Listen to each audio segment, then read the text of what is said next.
guys, it's Eric V here, Beta Records TV, and today we're coming to you from the Largo in Hollywood, California, where I've got a very special guest, a guy by the name of William Joseph. How are you doing today? Good, man. Thanks for having me. You've been composing songs since age 5, is this correct? Yeah, pretty much as long as I can remember. Right when I started playing the piano, I can remember I landed on a wrong chord when I was learning the song, and I was like, hey, that sounds kind of cool. And then so I started messing around with it, and then I had my own song, and so I've just been writing my entire life. How did you initially start getting into this? The story goes that the show came on TV, Fraggle Rock, which I guess I loved. Yeah, I love Fraggle Rock. And I was 4 years old, and the theme song came on, and I loved it, so I ran into my little toy room and grabbed this toy piano and threw it in front of the TV.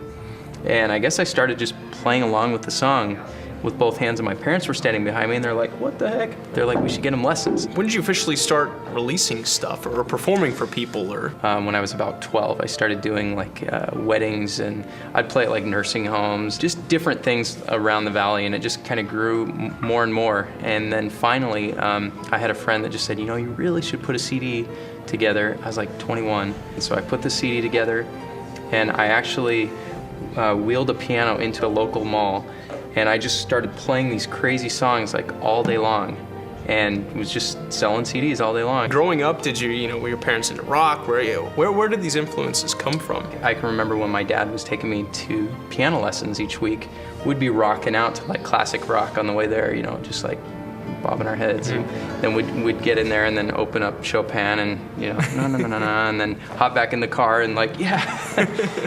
Now tell us a little bit about the big break, if you will. There's something to do with a charity event. Right. And, every year, I learned that David Foster, legendary producer, comes through Phoenix to be the music director for a big charity event. And so he always brings in all these big stars. And I had a friend that found out that he was coming into town, and my friend said, I'm going to try and arrange an introduction. And so I show up and he's rehearsing with Rod Stewart.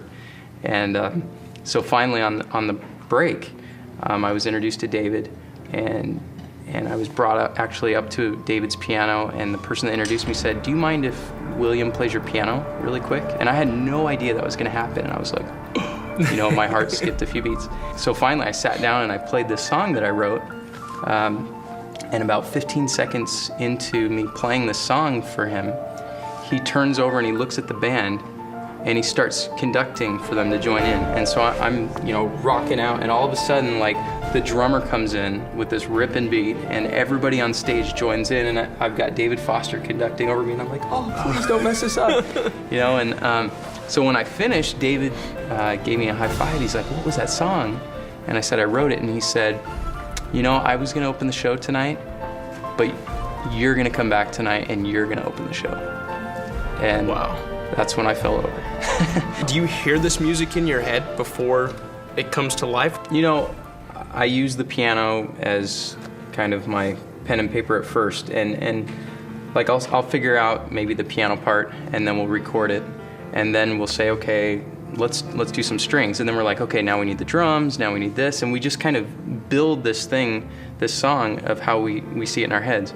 And after we make this demo, you go in the studio and you have the real orchestra and the real drummer, and that's when it comes to life. It is the greatest feeling as a writer to have these ideas and then put them on paper and then be in the room with a 75-piece orchestra and hear it come to life for the first time. Like, it just knocks you over. Now, what kind of advice could you give to these other prodigies out there that may see this and say, you know what, I want to be sitting up there?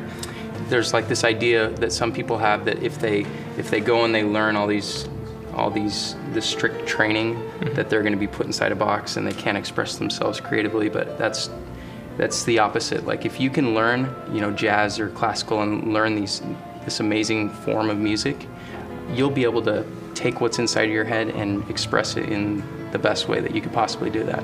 And so just get an education. There's just work, practice, study, work.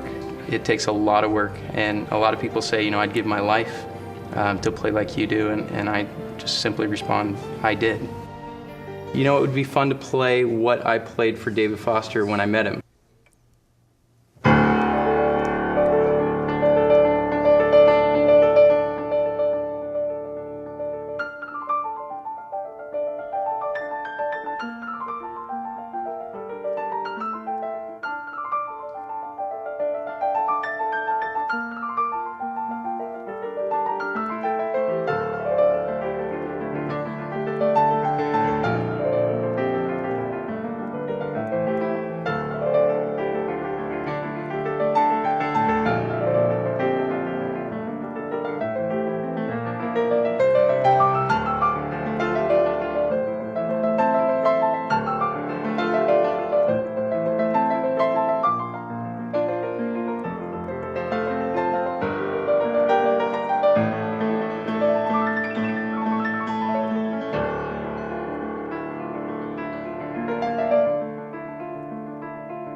Man, I'm speechless. I'm William Joseph, and you're watching Beta Records TV.